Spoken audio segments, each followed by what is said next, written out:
मेरी ये 4 सत्रों की चर्चा, विशेष चर्चा, उस चर्चा को मैं नाम दे रहा हूँ प्रेम जीवन सूत्र। उस संबंध में हम 4 सत्रों में अपने जीवन में प्रेम का महत्व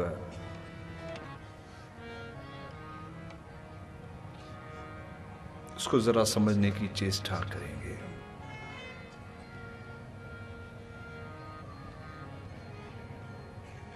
जीवन को सही दिशा में चलाना बहुत जरूरी है, बहुत जरूरी है।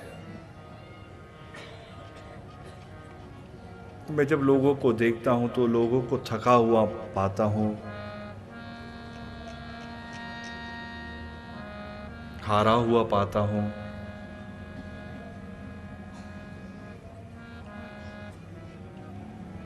ऐसे लगता है कि यह आदमी भीतर से ही ये कहता है, ये सोचता है कि ये जीवन छूटे तो जान छूटे। हाँ, किसी को अगर नए जीवन के आरंभ की कोई गारंटी हो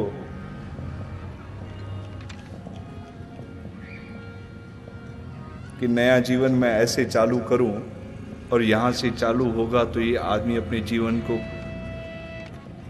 कब का समाप्त करे? है कि नहीं? बोलो, गारंटी हो कि ये जीवन यहां छोड़ने के बाद यहां से कुछ बदल के चालू होगा, तो ये आदमी जीवन को छोड़ भी देवे।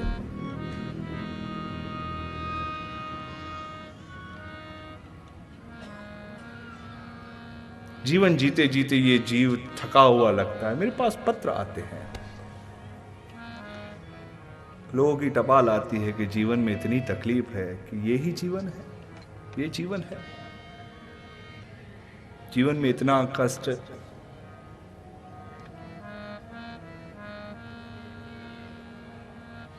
इतनी तकलीफ, तो ये जीवन है। और मैं जब देखता हूं कि ये इंसान हारा हुआ है, तो लगता है कि एक संत का काम यहां से प्रारंभ होता है। एक संत का काम यहां से चालू होता है कि किसी संत को किसी जीवन को बनाने के लिए, जहां पर यह जीव थका हुआ लगे और हारा हुआ लगे और उसमें जान डाली जाए, और उसके बाद ये कहे कि नहीं, सचमुच का ये परमात्मा का दिया हुआ वाकई एक उत्तम जीवन है।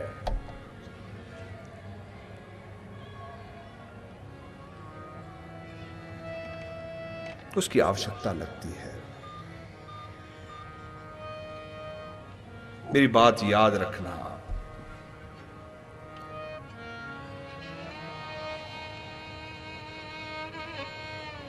संसार में परिपूर्णता किसी को नहीं, किसी को नहीं।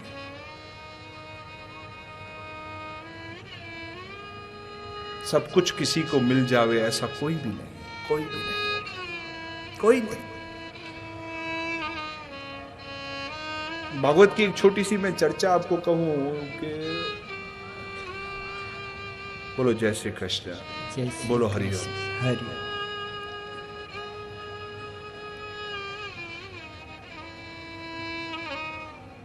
3 चीजें संसार में सुख देती हैं। एक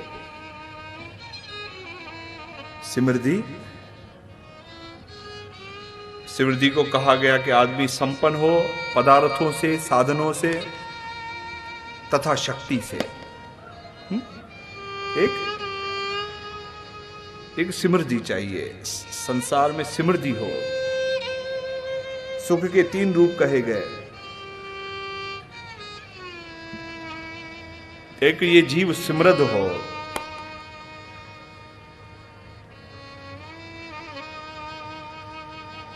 पैसे की संपन्नता, साधनों की संपन्नता, शक्ति की संपन्नता, उसे कहा गया समृद्धि। पैसा भी हो तो पावर भी हो, ऐसे नहीं कि पैसा हो पावर नहीं हो। हाँ, पैसा हो और साधन भी हो, उसे कहा गया समृद्धि।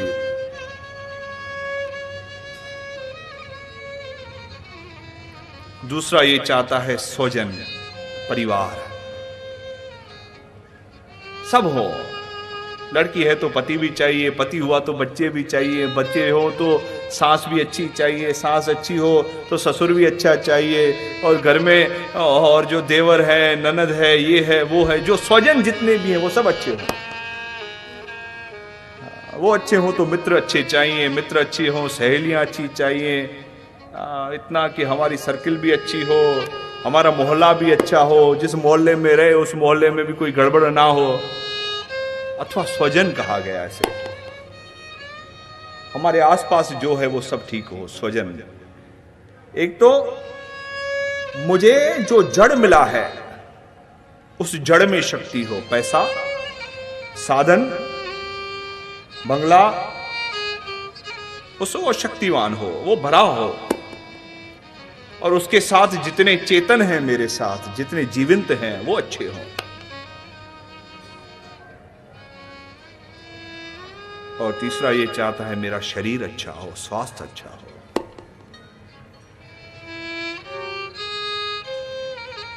जीव को दुख इन 3 जगहों से होता है। एक, जिसके पास पैसा नहीं है वो दुखी है, जिसके पास शक्ति नहीं है वो दुखी है, जिसके पास साधन नहीं है वो दुखी है, एक जिसके परिवार में कहीं ना कहीं एक आदमी भी गड़बड़ है तो दुखी है, और एक जिसके शरीर में भगवान ने कोई गलती दे दी, काला है, कोई तकलीफ है शरीर में, कोई रोग है, वो दुखी है। शरीर साथ नहीं देता वो दुखी है। इन तीनों का सन्मय होना, इन तीनों का संग होना, साथ साथ चलना परिपूर्णता कहा गया। और ये बात याद रखो, उस मालिक ने कभी भी किसी को ये तीनों चीजें दी नहीं, नहीं दी, नहीं दी।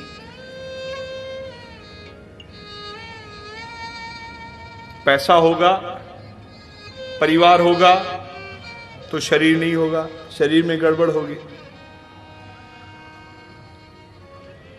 शरीर ठीक है, परिवार ठीक है तो पैसे में गड़बड़ होगी। पैसा और शरीर ठीक है तो कहीं ना कहीं परिवार में गड़बड़ होगी, कहीं ना कहीं थोड़ा बहुत कहीं ना कहीं होगा।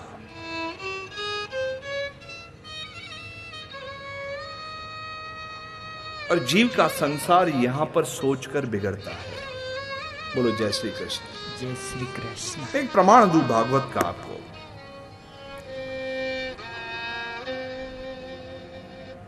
जीवन को थोड़ा प्रेममय करने से जीव की ये सारी व्यवस्था ठीक हो सकती है,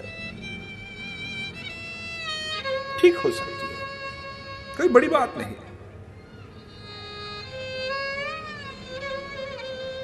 तो मैं एक राजा की बात आपसे कहूं। बोलो जय श्री कृष्ण। जय श्री कृष्ण। बोलो जय श्री राम। जय श्री राम। बोलो हरिओम। हरि। एक आधे घंटे में मैं आपको छुट्टी दूंगा। थोड़ा विलंब से प्रारंभ किया पहला दिन। कल ठीक 5 बजे, ठीक 5 बजे शुरू करेंगे, ठीक 5 बजे। 5 से 7:30 का शायद है। बोलो जय श्री कृष्ण। जय श्री कृष्ण।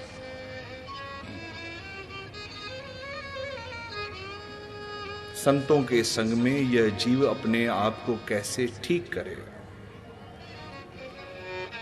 मैं कहूंगा, लेकिन अभी करना आपके ऊपर है। आप कैसे करते हो उसे कैसे करते हो, करना भी चाहते हो, नहीं करना भी चाहते हो, आपके ऊपर है।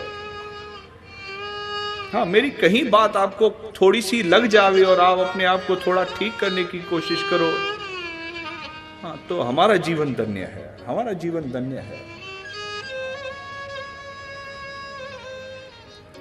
मंसूर को जब सूली पर लगाया गया, मंसूर जब सूली पर चढ़ता है और सूली पर चढ़ने की मंसूर की जब बारी आई, बीच चौराहे पर मंसूर को सूली पर चढ़ाया जा रहा था। मंसूर ने देखा कि मेरे सामने तमाम लोग आए हुए हैं और तमाम लोगों ने आज ये ठाना था कि मंसूर जैसे ही सूली पर चढ़ेगा तो हम पत्थर उठा उठा कर मंसूर को मारेंगे। तो मंसूर के मुंह से हंसी निकली दो कारणों से। एक कारण तो ये था कि अरे दुनिया कितनी मूर्ख है, जो मरने वाला है उसको और मारने की क्या आवश्यकता है। एक जो मर रहा है, जिसका शरीर बस जाने वाला है, और जाने के बाद आप उसको पत्थर मारोगे तो पत्थर लगेंगे कि नहीं लगेंगे, आप इसको जानते हो कि शरीर चला जावे और पत्थर उसको क्या असर करेगा। और दुनिया इतनी मूर्ख है कि जिसके भीतर जान नहीं उसको और मारने की कोशिश करती है। हाँ, एक जिंदा है उसको मारता है कोई आदमी तो समझ में आता है, लेकिन एक मर गया और उसके बाद उसको मारना। और दूसरा, मंसूर ने कहा कि मैं हंस इसीलिए रहा हूं कि काश मेरी हंसी को देखकर कोई ये भी जान ले कि मरते मरते भी हंसना एक अपने आप में कला है, और अपने जीवन में कोई हंसते हंसते जिए तो मेरी मौत भी वो सफल है। मेरी मौत वो भी अच्छी कि किसी के होठों पर मेरे कारण हंसी आ जाए, मेरे कारण हंसी आ जाए।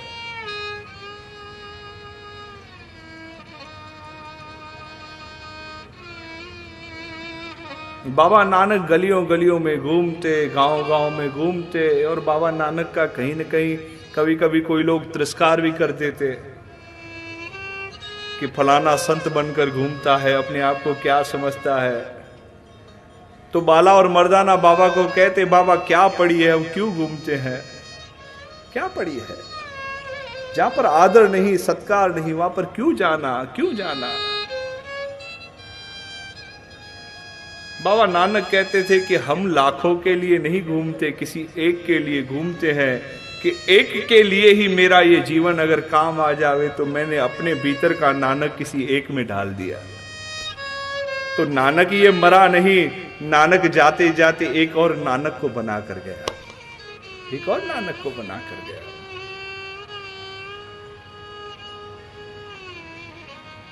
सत्संग लेना न लेना आपके ऊपर है।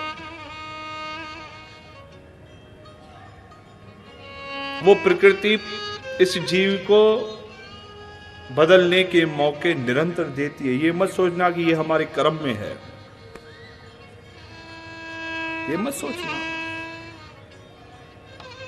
कि भगवान ने हमारी प्रारब्ध ही ऐसी बनाकर भेजी है, नहीं भेजी।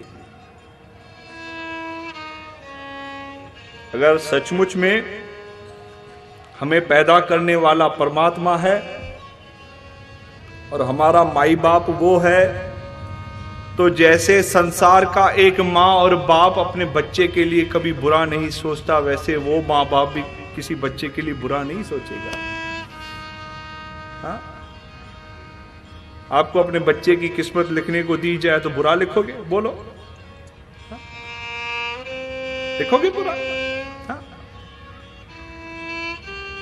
बच्चे को वो भी बिजनेस दोगे क्या जो घाटे वाला हो? देते हो कभी? बोलोगे नहीं, वो छोड़ो, ये मेरी टेंशन है। आप अब वो लो जिसमें आपको सुख मिले। आपको देने की बारी आएगी तो अच्छा दोगे, बुरा नहीं दोगे। तो वो भी मूर्ख नहीं है कि अपनी संतान को बुरा देगा। ये जीव खुद बुरा करता है, ये खुद करते हैं, हम खुद करते हैं। जीव अपने हर सुख और दुख का कारण खुद ही है, खुद है। महाभारत में दुख के कारण कहे गए, उसमें एक कारण यह कहा गया कि अपने आप से दुख पाना, अपने आप से। हम अपने आप के कारण दुखी होते हैं। यहां ब्रह्म ज्ञान में कहा जाता है कि आदमी की दृष्टि में कमजोरी हो और सामने रस्सी हो और वो मान ले कि ये सांप है, तो बोलो उसकी क्या हालत होगी? बोलो, परमात्मा ने वो सांप बनाया नहीं, बनाया नहीं।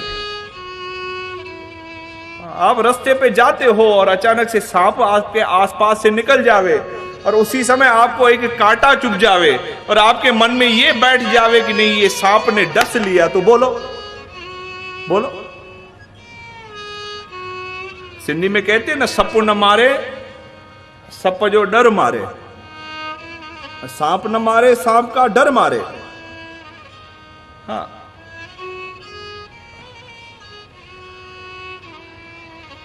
और इस जीव ने मान लिया कि नहीं, सांप ने मुझे डस लिया, तो कौन उसको रोक सकता है? कौन समझा सकता है? कोई समझा सकता है?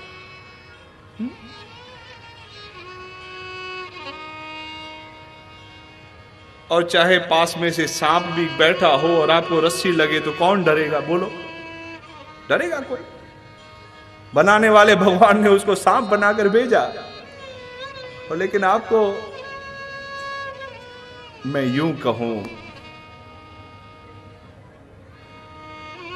एक बौरा है, कमल के भीतर बैठा है।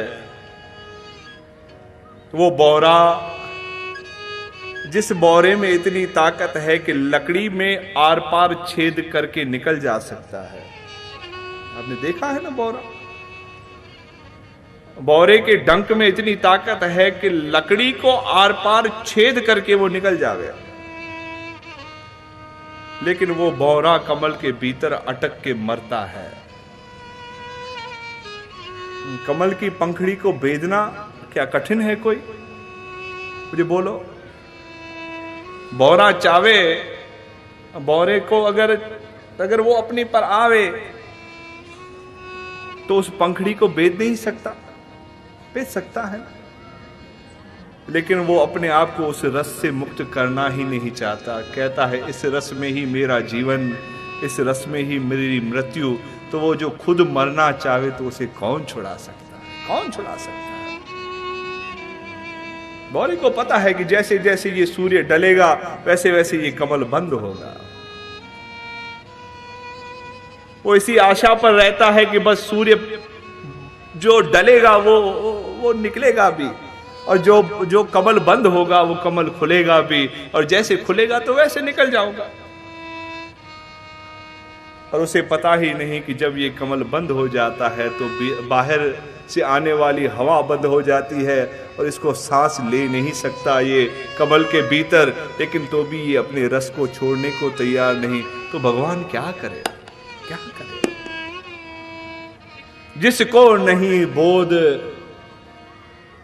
गुरु ज्ञान क्या करे, निज रूप को जाना नहीं भगवान क्या करे? क्या करे? जो खुद समझने को तैयार नहीं, कौन गुरु सिखा सकता है? जो खुद जानने को तैयार नहीं, कौन भगवान सिखा सकता है? कौन सिखा सकता है? दुर्योधन को कृष्ण ने नहीं समझाया? बोलो, समझाया?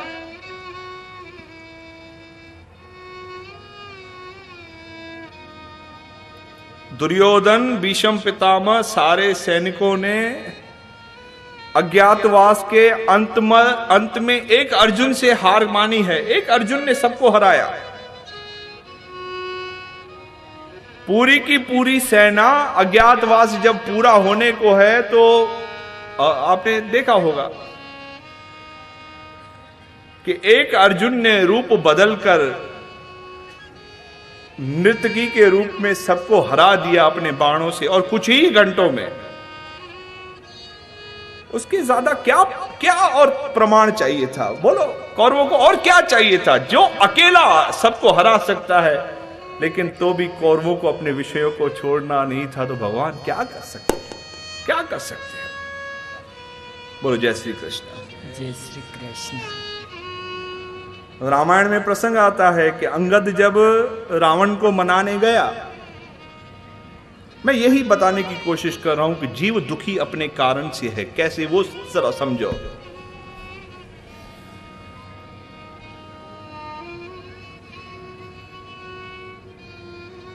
हम खुद अपने आप को फंसाते हैं।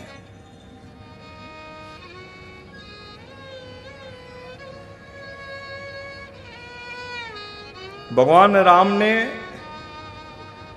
सेतु बांधा मां सीता को छुड़ाने के लिए। लंका में पहुंच गए, लड़ाई की तैयारी हो गई। तो भगवान ने कहा कि फिर भी लड़ाई से पहले एक बार संदेशा भेजना बहुत जरूरी है। तो अंगद को शांति दूत बनाकर भेजा। बोलो जय श्री कृष्ण। जय श्री। बोलो हरिओम। हरि बोलो हरिओम। हरि। एक है जो संसार से सीखकर अपने जीवन को ठीक करता है, दूसरा है जो संसार से सीखने को ही तैयार नहीं, सीखने को ही तैयार नहीं। उसने अपने अहम को बांध कर रखा है, या परमात्मा को कोसता रहेगा कि अरे परमात्मा तूने मेरी तकदीर ही ऐसी बना ली, या तो बस अपने अहम को बनाता रहेगा कि नहीं मैं ऐसा, मैं ऐसा, मैं ऐसा, मैं क्यों झुकूं, मैं क्यों झुकूं। हाँ, जीवन जोकना है, जोको, जोको, आपका जीवन है, किसी और का नहीं, जोको। आग में जोकना है कि कहां जोकना है, आप जोको। हाँ, अगर जीवन को ठीक करना चाहो तो आप ही ठीक कर सकते हो। अंगद ने रावण को समझाया कि रावण, किसी की पत्नी को ऐसे हरण नहीं करना चाहिए, और आपके पास सब कुछ है, ऐसे नहीं कि आपके पास पत्नियों की कमी है। अब राम को सीता लौटा दो और मैं वचन देता हूं, मैं वचन देता हूं। और रावण कहता है अरे जा, तू बानर, मैं और तू वानर। अंगद ने कहा बाबा मेरे से पहले भी एक और वानर आया था। हाँ, और कैसे आपको फूंक के गया आपने देखा है, तो वानर को छोटा मत समझो। बोले वो तो हमारी गलती हो गई कि हमने उसको जिंदा छोड़ दिया। हाँ, हमारी गलती थी। सीखना चाहता तो रावण यहां भी सीख सकता था कि जिसका एक दूत आकर पूरी लंका को जला सकता है, वो जब खुद आएगा तो पता नहीं क्या करेगा। चाहता तो रावण शांति पा सकता था। शांति रावण की एक हां में ही थी, बस एक हां करनी थी, एक बार खाली झुकना था कि हे परमात्मा तूने जो किया तेरा भाणा मीठा लागे, नानक नाम पदार्थ मांगे। ठीक है, तूने जो किया मंजूर है। सिर्फ एक हां करनी थी और सब कुछ ठीक था, लेकिन उसने हां करना पसंद नहीं किया, मरना पसंद किया, सबको मरवाना पसंद किया।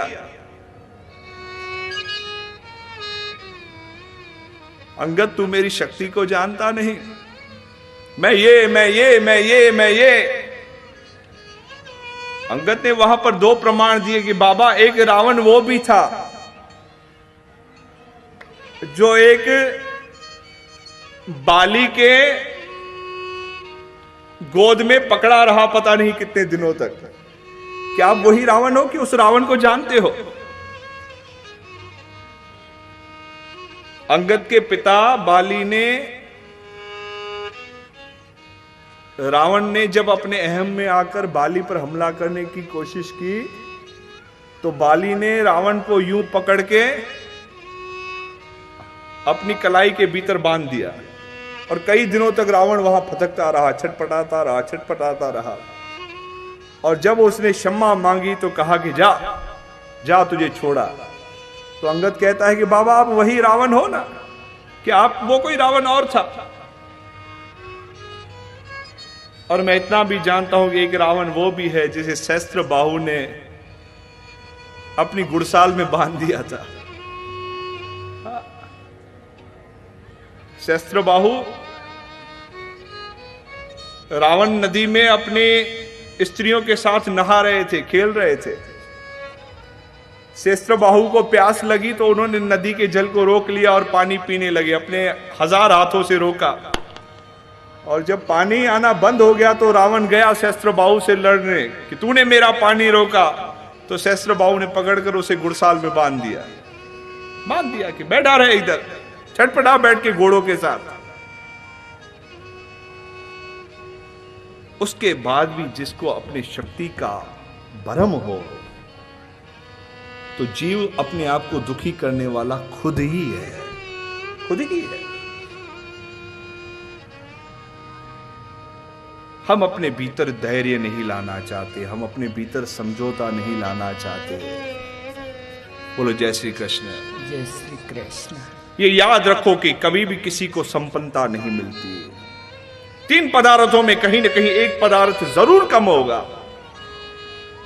स्वास्थ्य रहेगा, कहीं ना कहीं पैसे की कभी तकलीफ आएगी, कभी पैसा रहेगा तो और किसी साधन की तकलीफ होगी, कभी और साधन रहा तो कभी किसी परिवार वाले का कोई झंझट रहेगा, कोई कष्ट रहेगा, कभी माँ नाराज, कभी बाप नाराज, कभी सासू नाराज, कभी बेटी नाराज, कभी जवाई नाराज, कभी मित्र नाराज, कभी पड़ोसी की परेशानी। ये चलता रहेगा, ये चलता रहेगा।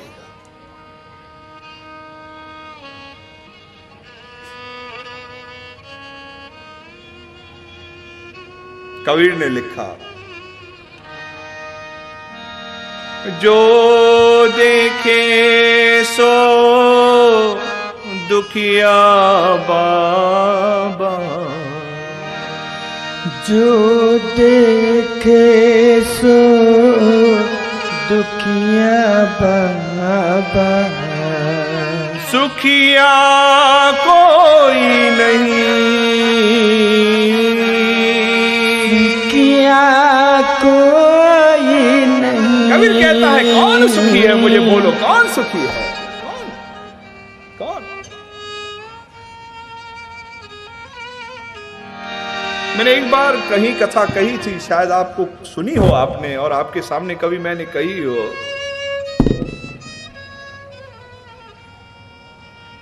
एक आदमी ने सारा दिन गुरु का सिमरन किया और रात को सिमरन करने के बाद जब सोया, उस आदमी को थोड़ा घर में कष्ट था, तकलीफ थी।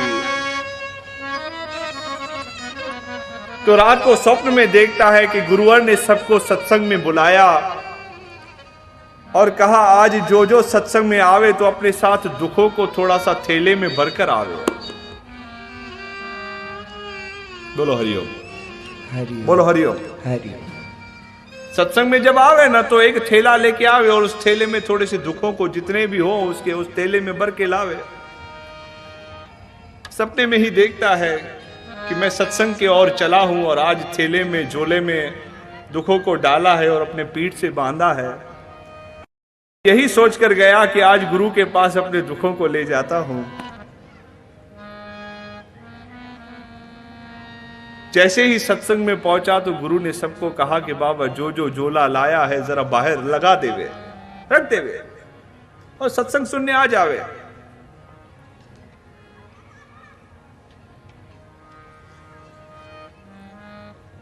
गुरु ने सत्संग किया और सत्संग के बाद जब सत्संग पूरा होता है तो गुरु ने उद्घोषणा कर ली, और संत ने ये उद्घोषणा कर ली और ये इस नींद में ही देखता है, सपने में ही देखता है